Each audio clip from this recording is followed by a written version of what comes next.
Professor von Dusen's Problems by Jacques Futrelle. Number 2. The Missing Necklace. Decidedly, Mr. Branley Cunningham Leighton was clever. His most ardent enemies admitted that. Scotland Yard, for instance, not only admitted it, but insisted on it. It was not any half-hearted insistence either, for in the words of Herbert Conway, one of the Yard's chief operators, he was smooth. So smooth that he made ice feel like sandpaper. Whether or not Mr. Leighton was aware of this delicate compliment does not appear. It was perfectly possible that he was, although he had never mentioned it. He was a well-bred gentleman, and aware of many things that he never mentioned. In his person, Mr. Leighton had the distinguished honor of closely resembling an immaculate villain of melodrama. In his mental attainments, however, Scotland Yard gave him credit for being a genius, far beyond the cigarette-smoking mummer of crime, who is always transparent and is inevitably caught. Mr. Leighton has never been caught. Perhaps that is why Scotland Yard insisted on his cleverness and was prepared to argue the point. Mr. Leighton went everywhere, and those gatherings were the highest in the social world met. There was Mr. Leighton. He was on every matron's selected list of guests, a charming addition to any assembly. Scotland Yard knew this. Of course, it may have only been the merest chance that he was always present at those gatherings where valuable jewels had been lost or mislaid. Yet Scotland Yard did not regard it as chance. That it did not was another compliment to Mr. Leighton. From deep down on its innermost conscience, Scotland Yard looked up to Mr. Leighton as a mastermind, if not the actual vital instrument in a long series of baffling jewels.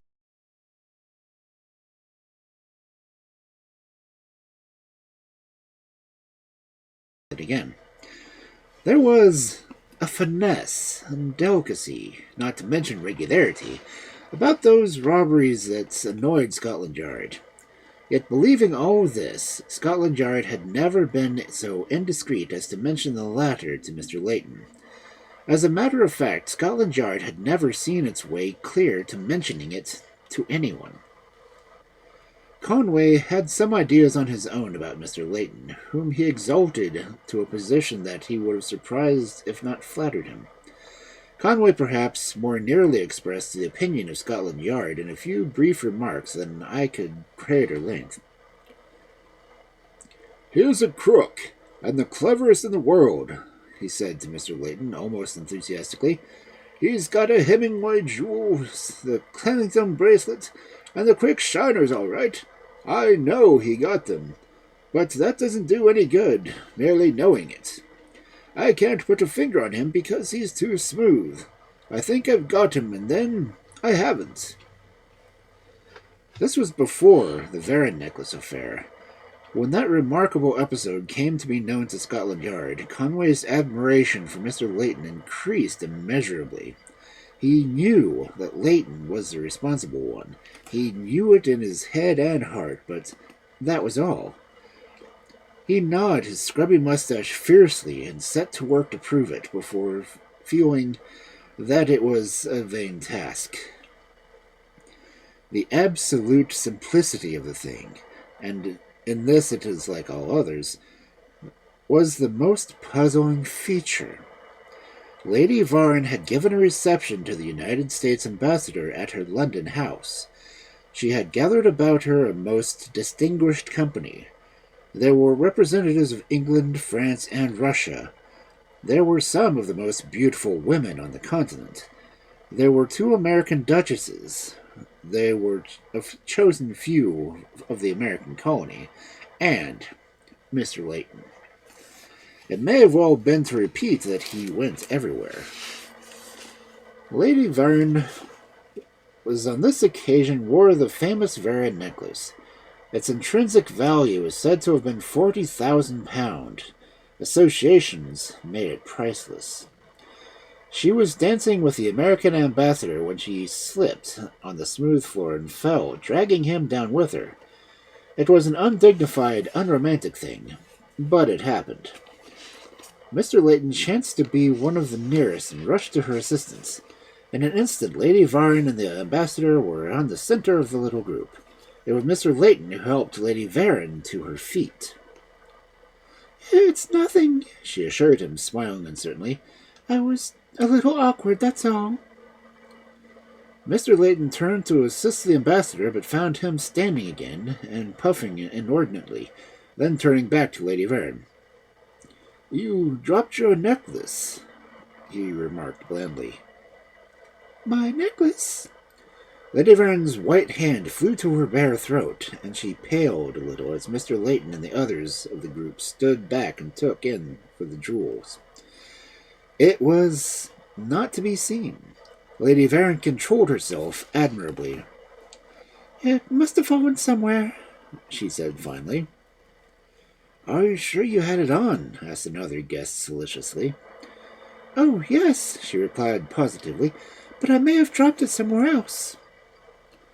"I noticed it just before we fell," said the ambassador. "It must be here." But it was not. In that respect, that is, visible non-existence, it resembled the Shetland bracelet. Mr. Leighton had, on that occasion, strolled out on the lawn at night with the Honourable Miss Cheltenham, and she dropped the bracelet. That was all. It was never found. In this Varron affair, it would be useless to go into details of what immediately followed the loss of the necklace. It was sufficient to say that it was not found, that men and women stared at each other in bewilderment, embarrassed, and mutual suspicion, and that finally Mr. Leighton stood still beside Lady Varron, intimidated courteously, tactfully, that a personal search of the guests would not be amiss. He did not say it in so many words, but the others understood. Seconded heartily by the American ambassador, a democratic individual with honest ideas which were foremost when a question of personal integrity was involved. But the search was not made, and the reception proceeded. Lady Varron bore her loss marvelously well. "She's a brick," was the audible compliment of one of the American duchesses, whose father owned £47 million worth of soap somewhere in vague America. It was not until the next day that Scotland Yard was notified of Lady Varron's loss. "Leighton there?"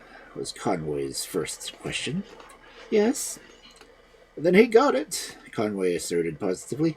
"I'll get him this time, or I know why." Yet, at the end of the month, he neither had him, nor did he know why. He had intercepted messengers, he had opened letters, telegrams, cable dispatches, he had questioned servants, he had taken advantage of the absence of both Mr. Leighton and his valet to search his exquisite apartments. He had done all these things and more, all that a severely conscientious man of his profession could do, and had gnawed his grubby mustache down to the disreputable ragged line. But of the necklace there was no clue, no mention, no trace, nothing. Then Conway heard that Mr. Leighton was going to the United States for a few months. "To take the necklace and dispose of it," he declared, out of his vexation of his own heart.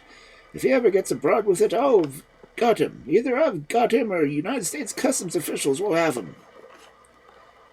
Conway could not bring himself to believe that Leighton, with all his cleverness, would dare try to dispose of the pearls in England, and he flattered himself that he could not have sent them elsewhere. Too close a watch had been kept. It transpired naturally that when the Boston-bound liner Romani sailed from Liverpool 4 days later, not only was Mr. Leighton aboard, but Conway was there. He knew Leighton, but he was secure in the thought that Leighton did not know him. On the second day out, he was disabused on this point. He was beginning to think that it might not be a bad idea to know Leighton casually, so when he noticed that the immaculate gentleman was alone, leaning on the rail, smoking, he sauntered up and joined him in contemplation of the infinite ocean. "Beautiful weather," Conway remarked after a long time. "Yes," replied Leighton, as he glanced around and smiled. "I should think you Scotland Yard men would enjoy a junket like this." Conway did not as much foolish thing as start or show astonishment, whatever he might have felt. Instead, he smiled pleasantly. "I've been working pretty hard on that Varron affair," he said frankly, "and now I'm taking a little vacation." "Oh, that thing of Lady Varron's?" inquired Leighton lazily. "Indeed, I happened to be the one to notice the necklace was gone." "Yes, I know," responded Conway grimly. The conversation drifted to other things. Conway found Leighton an agreeable companion and a democratic one. They smoked together, walked together, and played shuffleboard together. That evening, Leighton took a hand at bridge in the smoking room. For hours, Conway stared at the phosphorescent points on the sinister green waters and smoked. If he did it," he remarked at last, "he's the cleverest scoundrel on earth, and if he did not, I'm the biggest fool." 6 bells, 11 o'clock, struck. The deck was deserted. Conway stumbled through along the dark toward the smoking room. Inside, he saw Leighton still at play. As he paused at the open door, he heard Leighton's voice. "I'll play until 2 o'clock, not later," he said. Conway made up his mind instantly. He turned and retraced the steps along the deck to Leighton's room, where he stopped. He knew Leighton had not burdened himself with a valet, and thought he knew why, so without hesitation he drew out several keys and fumbled at the lock. It yielded at last, and he stepped inside the stateroom, closing the door. His purpose was instantly apparent. It was to search. Now, Conway had his own ideas just how far a search should be conducted. First, he took out all of Leighton's wearing apparel and patted and pinched inch by inch. He squeezed the neckties, unrolled handkerchiefs, examined shirts, and crumpled up silken hosiery. Then he took the shoes, 6 pairs. He had been suspicious of shoes once since he had found a dozen diamonds concealed in a fake heel, but these heels were not false.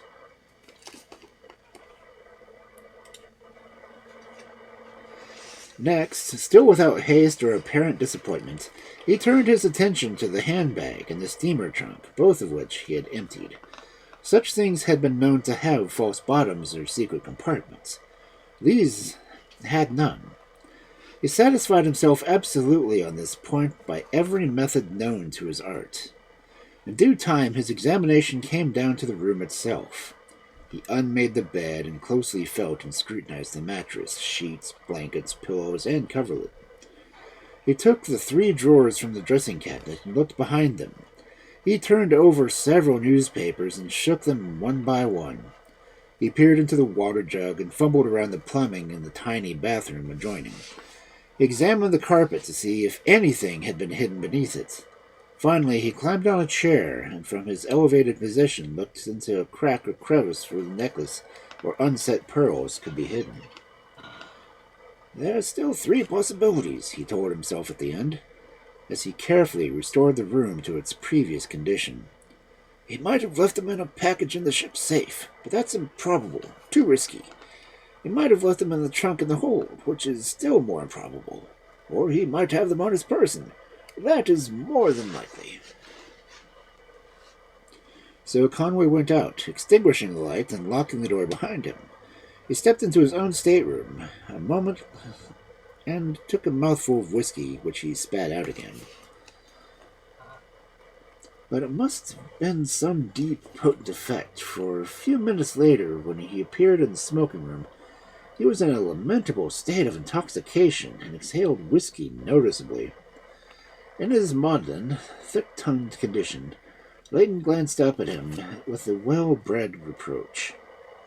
It may have been only accident that Conway stumbled over Leighton's feet and noted that he wore flat-soled, loose slippers without heels. and also the accident that he embraced him with exaggerated affection as he struggled to recover his equilibrium. Be those things as they may, Leighton excused himself good-naturedly from the bridge party and urged Conway to bed. Conway would only agree on condition that Leighton would assist him. Leighton consented cheerfully, and they left the smoking room together, Conway clinging to him as the vine to the oak. Halfway down the deck, Conway stumbled and fell, despite the friendly supporting arm, and in his effort to save himself, his hand slid all the way down Leighton's shapely legs. Then they deposited in his stateroom, and Leighton returned to his cards, smiling. "And he hasn't got them on him," declared Conway enigmatically to the bare walls. "He was not intoxicated now." It was an easy matter next day for him to learn that Leighton had left nothing in the ship's safe, and that his 4 trunks in the hold were inaccessible, being buried under hundreds of others. Whereupon Conway sat down to wait and learn what new and original ideas of searching Uncle Sam's customs officers had invented. At last came a morning when the wireless telegraph operator aboard picked up a signal from shore and announced that the Romantic was less than 100 miles from Boston Light. Later, Conway found Leighton leaning on the rail, smoking and gazing shoreward. It was 3 hours or so after that several passengers noticed a motorboat coming toward them. Leighton watched it with idle interest. Finally, it circled widely, and it became apparent that it was coming alongside the slow-moving liner. When it was only 100 feet off, the liner was barely creeping along. Leighton grew suddenly interested. "By Jove!" he exclaimed, and shouted, "Hello, Harry!" "Hello, Leighton!" came the answer in a shout. "Heard you were aboard and came out to meet you." There was a rapid fire of uninteresting pleasantries as the motorboat slid in under the Romantic's lee and bobbed up and down in her wash. The man aboard stood up with a package of newspapers in his hand. "Here are all the American papers for you," he called. He flung the bundle, and Leighton caught it, left the rail, and passed into his stateroom. He returned after a moment with a bundle of English papers, those Conway had previously seen.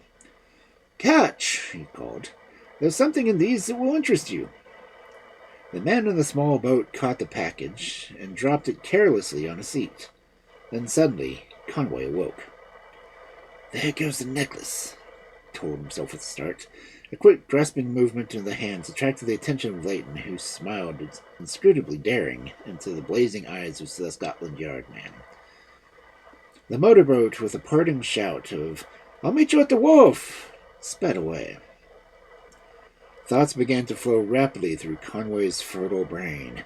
5 minutes later, he burst onto the wireless operator and sent a long dispatch to the officials ashore. Then, from the bow rail, he watched the motorboat speeding away in the direction of Boston. It drew off about 2 miles and remained relatively in that position for nearly all 40 miles into Boston Harbor. It spoke to no other craft, passed near none, in fact, while in Conway's sight, which was until it disappeared in the harbor. An hour later, the Romantic was warped in and tied up. Conway was first man off, and he went straight to a man who seemed to be waiting for him.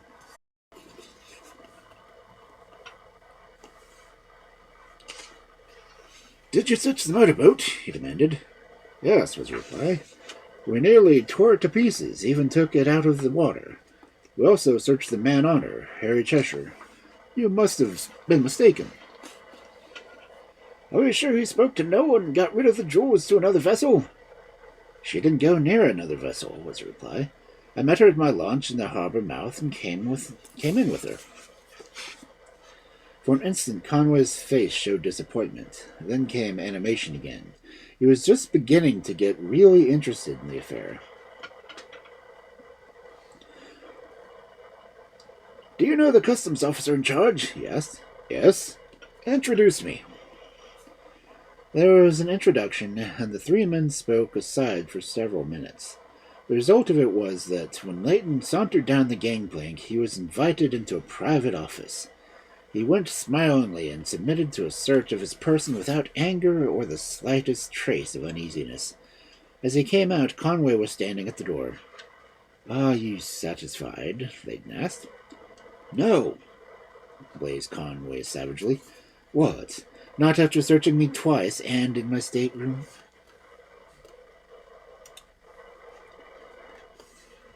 Conway did not answer. He did not dare to at the moment, but he stood when Leighton's 4 trunks were taken from the hold, and he saw that they were searched with the same minute care that he had given to the stateroom. At the fruitless end of it, he sat down on one of the trunks and stared at Leighton in a long sort of admiration. Leighton stared back for a moment, smiled, nodded pleasantly, and strolled up on the dock, chatting carelessly with Harriet Cheshire. Conway made no attempts to follow them. It was not worthwhile. Nothing was worthwhile anymore. But he did get them, and he's got them now, he said to himself savagely. Or he has disposed of them in some way I can't find. The thinking machine, Professor von Dusen, did not seem to regard the problem as at all difficult when it came to his attention a couple of days later. Hutchinson Hatch, reporter, brought it to him. Hatch had some good friends in the customs office where Conway had told his story. He learned from them that the office had refused to have anything to do with the case, insisting that Scotland Yard man must be mistaken. Crushed in spirit, mangled in reputation, and taunted by Leighton's final words, Conway took a desolate view of life. Momentarily he lost even the bulldog tenacity which had never before faltered. It lost it all in as so far as he believed that Leighton was the man. It was about this time Hatch met him. Would he talk? He was burning to talk. Caution was a senseless thing anymore. Then Hatch took him eagerly by the hand and led him to the thinking machine. Conway unburdened himself at length with a vitriolic emphasis. For an hour he went on, while the scientist leaned back in his chair with his great yellow head pillowed on a cushion and squinted aggressively at the ceiling. At the end of an hour, the thinking machine knew as much of the Varron problem as Conway knew, and knew as much of Leighton as any man knew, except Leighton. "How many stones were in the necklace?" the scientist asked. 172, replied Conway. "Was the man in the motorboat, Harry Cheshire you call him, an Englishman?" "Yes, in speech, manner, and appearance." For a long time the thinking machine twiddled his fingers, while Conway and the reporter sat staring at him impatiently. Hatch knew, from the past, that something tangible, something that led somewhere, would come from that wonderful analytical brain. Conway, not knowing, was only hopefully curious. But, like most men of his profession, he wanted action. Sitting down and thinking did not seem to be any good. "You see, Mr. Conway," said the scientist at last, "you haven't proven anything. Your investigations, as a matter of fact, indicate that Leighton did not take the pearls, therefore did not bring them with him. There is only one thing that indicates he might have, and that is the throwing of the newspapers into the motorboat. That one act seems to have been a senseless one, unless—" "Unless the pearls were concealed in the bundle," interrupted the Scotland Yard man. "Unless he was amusing himself at your expense and is perfectly innocent," added the thinking machine. "It is perfectly possible that, if he were innocent and discovered that you suspected him, he has merely made a fool of you. If we take any other view of it, we must base it on the assumption that he has known the fact to support it. We shall have to dispose of every other person who might have stolen the necklace and pin it down to Leighton. Further, we will have to assume out of hand that he brought the jewels to this country." The Scotland Yard man was getting interested. "That is not good logic, yet when we assume that all this present purposes of the problem is a simple one, and by assuming it, we prove that our search of the stateroom was not thorough. Did you, for instance, happen to look in the underside of the slats of the berth? Do you know that the necklace, or its unset pearls, did not hang down in the drain pipe in the water bowl?" Conway snapped his fingers in annoyance. These were two things he had not done. "There are other possibilities, of course," resumed the thinking man. "Therefore, the search for the necklace was useless. Now we must take for granted that if they came to this country at all, they came in one of those places you overlooked.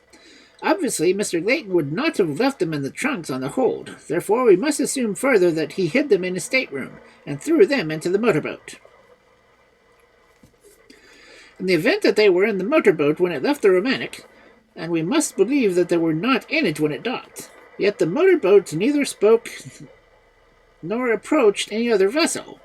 The jewels were not thrown into the water. The man Cheshire could not have swallowed 172 pearls, or any great part of them. Therefore, what have we? Nothing, responded the Conway.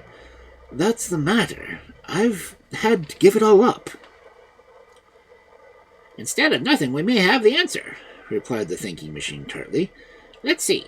Perhaps I can give you the name and address of the man who has the jewels now, assuming, of course, that Leighton brought them. He rose suddenly and passed into the adjoining room. Conway turned and stared at Hutch inquiringly with a queer expression on his face. Is he anything of a kind of joker? He answered. No, he's a good deal of a wonder, replied Hatch. Do you mean to say that I have been working on this thing for months and months without learning anything about it, and he's got all he's got to do is go in there and get the name and address of the man who has the necklace? Demanded Conway in bewilderment. If he went into that room, he'd bring back the Pacific Ocean in a teacup, I'd believe him, said the reporter. I know him. They were interrupted by the tinkling of a telephone bell in the next room. Then for a long time they heard the subdued hum of the scientist's irritable voice as he talked into the instrument. It was 25 or 30 minutes before he appeared in the door again. He paused there, scribbled something on a card, which he handed to Hatch. The reporter read, Henry C.H. Manderling, Scituate, Mass. There's the name and address for the man who probably has the jewels now, said the thinking machine, quiet as a matter of fact.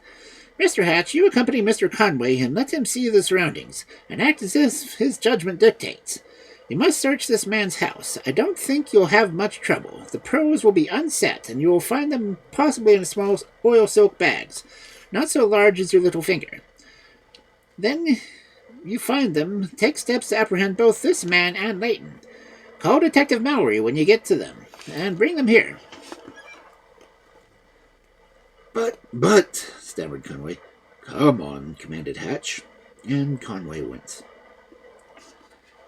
The sleepy little old town of Scituate sprawls along 2 or 3 miles of Massachusetts coast, facing the sea boldly in a series of cliffs which rise up and sink away at the utmost suddenness. The town was settled 200 or 300 years ago, and nothing has ever happened there since.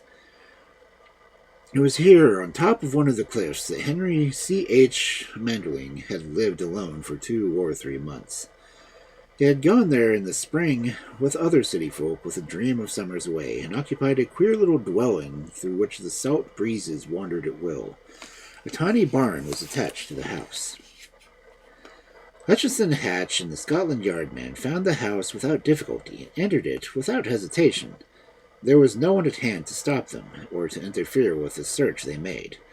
A simple lock on the door was no obstacle. In less than half an hour, the skillful hands of the Scotland Yard man had turned out a score or more of small oil silk bags, no larger than his little finger, and tore one open, and 6 pearls fell into his hand. "They're the Varron pearls, all right," he exclaimed triumphantly after an exclamation, and dropped them all in his pocket. "Shh!" warned Hutch suddenly. He had heard the step at the door, then 2 voices, as someone inserted a key into the lock. After a moment the door opened, and crouching back in the shadow they heard 2 men enter. It was just at that psychological moment that Conway stepped out and faced them. "I want you, Leighton," he said calmly. Hatch could not see beyond the Scotland Yard man, but he heard a shot, and the bullet whistled uncomfortably close to his head. Conway leaped forward. Hatch saw his arm swing, and one of the men fell. Then another shot. Conway staggered a little, took another step forward, and swung again his great right arm. There was a scurrying of feet, the clatter of a revolver on the floor, and the front door slammed. "Tie up that chap there," commanded Conway. He opened the door, and Hatch heard him run along the veranda and leap off. He turned his attention to the senseless man on the floor. It was Harry Cheshire.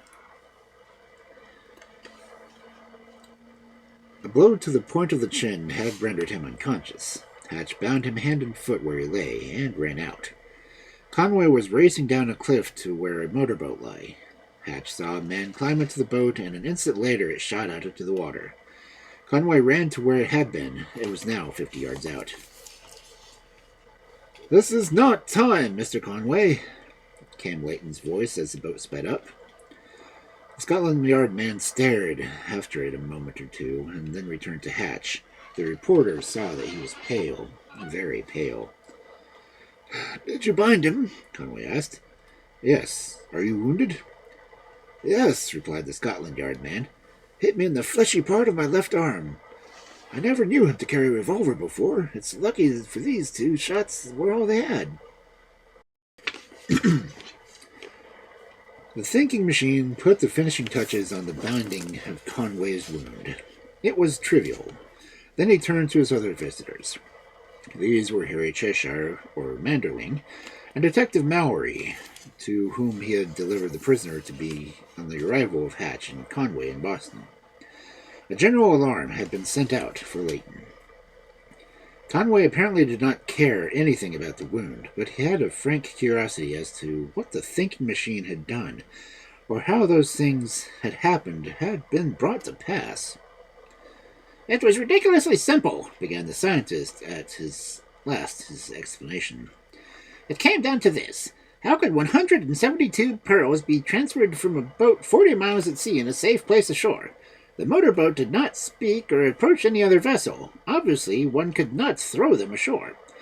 And I have never heard of such a thing as trained fish might be brought and them. Now, what is the only other thing that could have reached the shore with comparative safety?" He looked from one to the other inquiringly. In turn, each shook their head. Manderling or Cheshire was silent. "There is only one possible answer," said the scientist at last. "That it was birds, homing pigeons." "By Jove!" exclaimed Conway as he stared at Manderling. "And I did notice a dozen of them in the place in Situate." "The jewels were on the ship as you suspected," resumed the scientist. "Unset and probably suspected in a long oil silk bag in the drain pipe I mentioned. They were thrown in the motorboat, wrapped with newspapers. 2 miles away from the Romantic, they were fastened to the homing pigeons, and one by one the pigeons were released. You, Mr. Conway, could not see the boat clearly at the distance, or you would not possibly have seen a bird rise from it. The birds went to their home, Mr. Manderling's place in Scituate.